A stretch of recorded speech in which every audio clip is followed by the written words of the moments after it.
ప్రభునందు నాకు అత్యంత ప్రియమైనటువంటి వారులారా, మన ప్రభువును రక్షకుడునైనటువంటి యేసుక్రీస్తు వారి యొక్క శుభనామంలో మీ అందరికీ నా హృదయపూర్వకమైన శుభములు వందనములు తెలియజేయుచున్నాను. ఉదయకాల సమయంలో దేవుని వాక్యాన్ని ధ్యానం చేసుకుందాము. ఈరోజు వాక్య ధ్యానం కొరకు మనం తీసుకున్నటువంటి లేఖన భాగము కీర్తన గ్రంథము 119వ కీర్తన 73వ వచనం చదువుకుందాం. నీ చేతులు నన్ను నిర్మించి నాకు రూపు ఏర్పరిచెను, నేను నీ ఆజ్ఞలను నేర్చుకున్నట్లు నాకు బుద్ధి దయచేయము. ఆమెన్. దేవుని నామమునకు మహిమ కలుగును గాక. ఈ వాక్య భాగాన్ని మనం గమనించినట్లయితే రెండు విషయాలు ఇక్కడ మనం చూస్తున్నాం. మొట్టమొదటిగా భక్తుడు నీ చేతులను నిర్మించి అని తన యొక్క ప్రభు యొక్క సృష్టికర్తను జ్ఞాపకం చేసుకుంటూ నీవే నన్ను నిర్మించావన్న సంగతిని ఒప్పుకుంటున్నాడు. నాకు నువ్వే రూపు ఏర్పరిచేవని, నీ పొలికి చొప్పున నీ స్వరూపంలో నన్ను సృజించుకున్నావు నా ప్రభువా అని సృష్టికర్తైన దేవుని మహింపరుస్తున్నట్టుగా మనం చూస్తూ ఉన్నాం. అవును, మన ప్రభువు తన స్వహస్తాలతో తన పొలికి చొప్పున తన స్వరూపమందు నన్ను నిర్మించాడు. కాబట్టి కీర్తనకారుడు మొట్టమొదటిగా సృష్టికర్తైన దేవుని స్తుతిస్తున్నట్టుగా మనం ఇక్కడ చూస్తూ ఉన్నాం. నీ చేతులను నిర్మించి నాకు రూపు ఏర్పరిచినాయి అని చెప్పి తెలియజేస్తున్నాడు. రెండవదిగా కీర్తనకారుడి యొక్క ప్రార్థన చూడండి. నేను నీ ఆజ్ఞలను నేర్చుకున్నట్లు నాకు బుద్ధి దయచేయము. మనం ప్రార్థన చేస్తూ ఉంటాం కదా, ఏవో విషయాల కొరకు, లోక సంబంధమైన వాటి కొరకు ప్రార్థిస్తూ ఉంటాము. ఇక్కడ భక్తులు చేస్తున్నటువంటి ప్రార్థన చూడండి, దేని గురించి అడుగుతున్నాడంటే, నేను నీ ఆజ్ఞలను నేర్చుకోవడానికి నాకు బుద్ధి దయచేయము. అవును, దేవుడిచ్చినట్టు ఆజ్ఞలు ఎంతో ప్రశస్తమైనవి.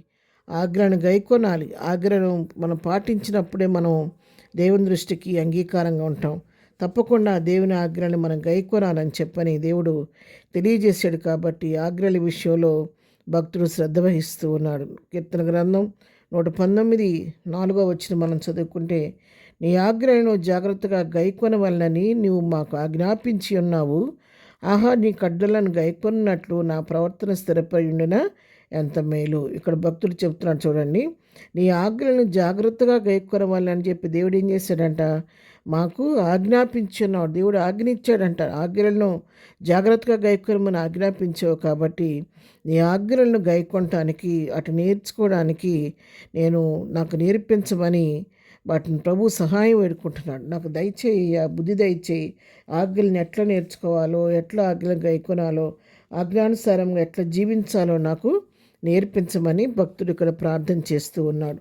అవును ప్రియులారా, మరి యోహాను రాసిన మొదటి పత్రిక 2వ అధ్యాయం 4వ వచనం మనం చదువుకున్నట్లయితే, 3వ అధ్యాయం 4వ వచనం మనం చదువుకుంటే, పాపం చేయి ప్రతివాడును ఆజ్ఞను అతిక్రమించును, ఆజ్ఞాతిక్రమమే పాపము. పాపం అంటే ఏదో కాదు, దేవుని ఆజ్ఞను అతిక్రమించటమే పాపం. అందుకే భక్తుడు ఆజ్ఞ విషయంలో అంతగా తన శ్రద్ధ చూపిస్తూ ఏదేని కోసం అడగట్లేదు, కానీ నీ ఆజ్ఞలను నేను నేర్చుకోవడానికి నాకు బుద్ధి దయచేయమని ప్రభువుని అడుగుతున్నట్టుగా మనం ఇక్కడ చూస్తూ ఉన్నాము.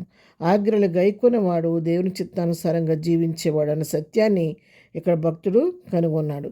ఒకవేళ ఆజ్ఞ అనుసరించకపోతే ఏం జరుగుద్దంటే, అదే 119వ కీర్తనలో మనం 21వ వచనం చూసుకుంటే, గర్విష్ఠులను గద్దించుచున్నావు, నీ ఆజ్ఞని విడిచి తిరుగువారు శాపగ్రస్తులు. ఎవరైతే దేవుని ఆజ్ఞని విడిచి తిరుగుతారో వారు శాపగ్రస్తులు అవుతారన్న సత్యాన్ని కూడా ఇక్కడ వాక్యం మనకు తెలియచేస్తుంది. కాబట్టి యెహోవా ఇచ్చిన ప్రతి ఆజ్ఞ ప్రశస్తమైంది. కాబట్టి ఆజ్ఞలను మనం తప్పకుండా గైకొనాలి.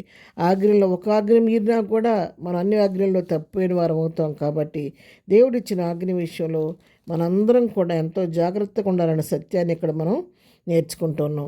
ఆదికాండం 26వ అధ్యాయంలో 5వ వచనం చదువుకుంటే, అబ్రహాము నా మాట విని నేను విధించిన నా ఆజ్ఞలను, నా కట్టడలను, నా నియమములను గైకొనని చెప్పాను. ఇక్కడ దేవుడే అబ్రహాము గురించి సాక్ష్యం ఇస్తున్నాడు. అబ్రహాము నా మాట విని నేను విధించిన ఆజ్ఞలను, నా కట్టడలను గైకొన్నాడు, నా నియమాలన్నీ గైకొనని అని చెప్పని దేవుడే అబ్రహాం గురించి సాక్ష్యం ఇస్తున్నాడు. మరి ఉదయకాలం దేవుని వాక్యం మనతో మాట్లాడుతుండగా మనం కూడా ఆయన ఆజ్ఞలను గైకొని, ఆజ్ఞలు నేర్చుకొని, ఆజ్ఞల ప్రకారంగా జీవిస్తూ ప్రభు కృపకు పాత్రలు అవుదాం. ఈ లోకానికి ప్రభువును చూపిద్దాం. ప్రార్థన. ప్రేమ గల తండ్రి, పరిశుద్ధుడా, నీ పాదముల కొందనాలు. ఉదయకాలం మాకు ఇచ్చిన శ్రేష్టమైన లేఖన భాగాన్ని బట్టి నీ కొందనాలు నాయన. మా జీవితాల్లో నీ ఆజ్ఞలు నేర్చుకొని ఆజ్ఞ ప్రకారం జీవించే కృప మాకందరికీ దయచేయండి. ఈ దినం మేము చేయ పనిపాట్లో రాకపోకల్లో క్షమం దయచేయండి. ఈ దినం బర్త్డే మ్యారేజ్ చేసుకోవడానికి దీవించి ఆశీర్దించండి. బలహీనముడు స్వస్థపరచండి. దుఃఖరుని వారిని ఓదార్చండి. సమస్యలను విడిపించండి. ప్రతి వారి పట్ల నీ కృప విస్తరింపచేసి ఇద్దరు దీవులతో నింపు నడిపించమని యేసునామములో ప్రార్థించి అడిగి పొందుకొని ఉన్నాము తండ్రి. ఆమెన్. ప్రభు కృప సదాకాలం మనందరికీ తోడై నడిపించును గాక. ఆమెన్.